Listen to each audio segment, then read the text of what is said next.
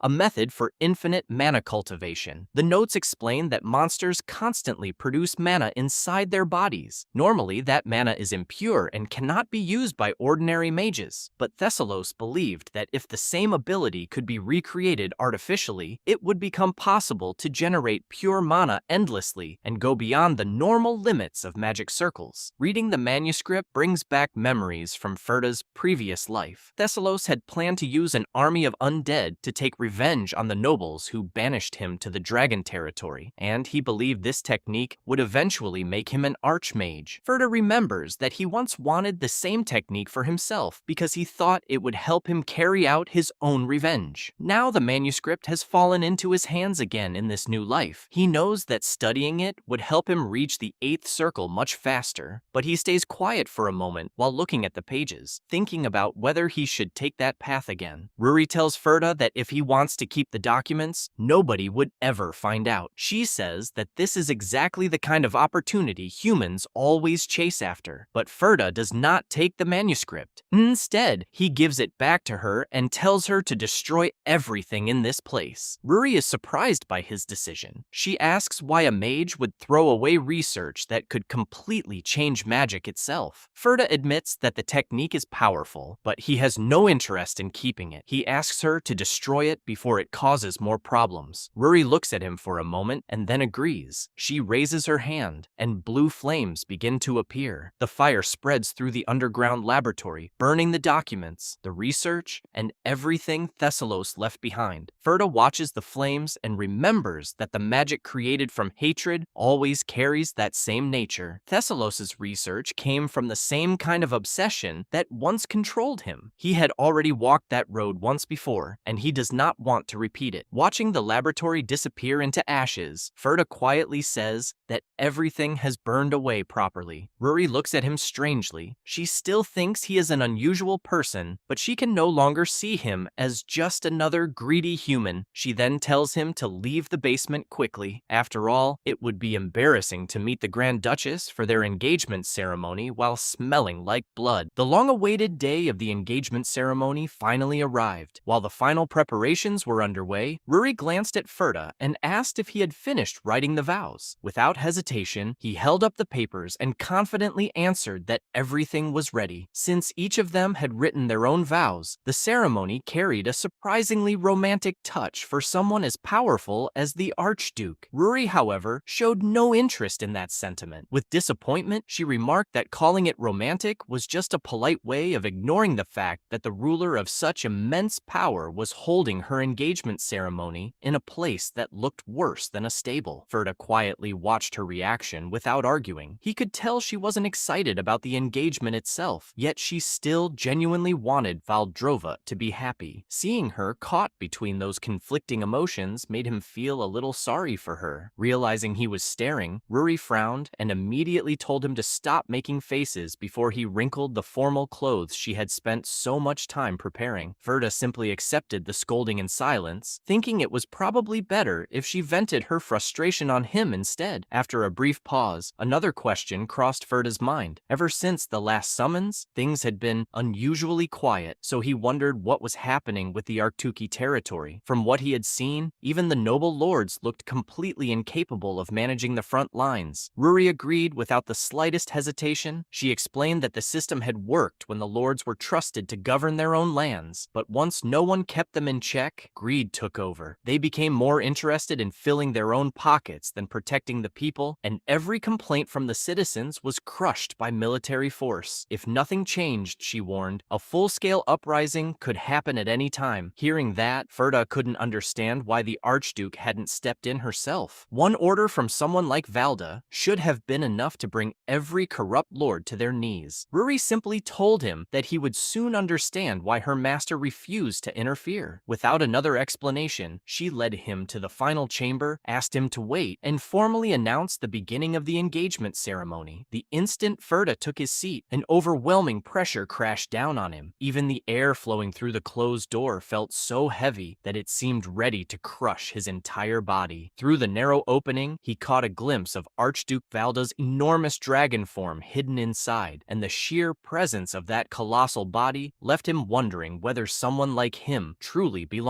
there. Standing nearby with the ceremonial drink in her hands, Ruri began reciting the ancient ritual. She declared that on this day, mortality and immortality would become one, bound together by a golden thread that neither heaven nor time itself could ever sever. She continued that the mortal would cast aside the fear of the unknown before presenting the first ceremonial drink. Ferda accepted the cup without hesitation and emptied it in a single swallow. The moment the liquid entered his body, he realized it was no ordinary drink. Almost immediately, the suffocating aura pouring from the dragon began to weaken, finally allowing him to breathe normally again. Ruri then continued with the second half of the ritual, declaring that the immortal would also become one by casting away the emptiness of endless existence. She prepared another ceremonial cup and carefully presented it toward the door. From the darkness inside, Valdrova slowly reached out with her massive dragon claws, but her body was simply too large for such a delicate task. The cup slipped from her grasp, shattered across the floor, and the ceremony came to an abrupt halt. Ruri quietly sighed before calmly announcing that they would begin again from the very start. The same ritual was repeated over and over. Every time Ferda faithfully drank another ceremonial cup, and every time Valda reached out to accept hers, the exact same accident happened. The cup slipped from her claws, broke on the floor, and the engagement ceremony failed once more. Before long, Ferda had completely lost track of how many times they had restarted. This was the first alcohol he had ever tasted in this life, yet he had already been forced to drink so much that he began worrying he might actually collapse before the ceremony was ever completed. Eventually, even Ruri's legendary patience ran out. After watching another cup shatter on the floor, the calm expression she had maintained throughout the ceremony finally disappeared. Barely holding back her frustration, she excused herself and stepped inside the chamber where Valdrova was waiting. The door had barely closed behind her before she completely lost her composure. Raising her voice, she yelled at her master, demanding to know what she was doing. After all, it had been Valdrova herself who stubbornly insisted on marrying a mortal in the first place, yet she couldn't even manage to hold a single ceremonial cup. No matter how nervous she was, hiding away would only make Ferda look like he was being ignored. If she truly wanted to marry him, then she needed to step outside and welcome him properly. If she dropped the engagement wine again, she would not let it pass this time. Unfortunately for Valdrova, Ferda had been standing right outside the entire time. Every single word from Ruri's angry lecture reached his ears. Hearing her shout at her master with such confidence left him completely frozen. A few moments later, Ruri calmly walked back outside as if nothing had happened and asked him, "Did you hear that just now?" Still trying to process what he had witnessed, Ferda admitted that he did. He even joked that her roar was powerful enough to rival a dragon's breath. Ruri simply nodded and explained that there was no other choice if they wanted the ceremony to continue. The reason was simple. Her master was afraid of humans. Ferda looked at her in disbelief. The great Archduke Valdrova, someone feared across the world, was actually afraid of humans? Ruri explained that Valdrova avoided human contact whenever possible. In fact, she rarely left her lair unless she was going out to hunt monsters. Hearing this, Ferda couldn't believe what he was learning. The mighty dragon he had always feared had a weakness like this. But then another question came to his mind. If she was too afraid to come outside, how were they supposed to finish the engagement ceremony? Before he could think of an answer, a huge hand slowly appeared from behind the door. The massive entrance began opening, and for the first time, Archduke Valdrova stepped outside in her true dragon form. Even after finally appearing, she remained silent and quietly took her place. Ferda could only stare at the enormous dragon standing before him. He noticed that her face was still covered, and he couldn't help but think about the difference between what he had imagined and what he was seeing. He had always heard that a dragon's transformed appearance was unbelievably beautiful, but right now, she looked less like a bride and more like a warrior preparing to enter a battlefield. Once everyone was ready again, Ruri continued the ceremony without mentioning what had happened. She began reciting the ancient vows, saying that the mortal and immortal would become one by leaving behind their fears and the emptiness of endless existence. After finishing the ritual words, she poured the ceremonial wine into the cups prepared for both Ferda and Valdrova. This time, when it was Valdrova's turn to drink, she slowly moved aside the armor covering her face. The moment Ferda saw her appearance beneath it, he completely froze. The image of the terrifying dragon he had built in his mind disappeared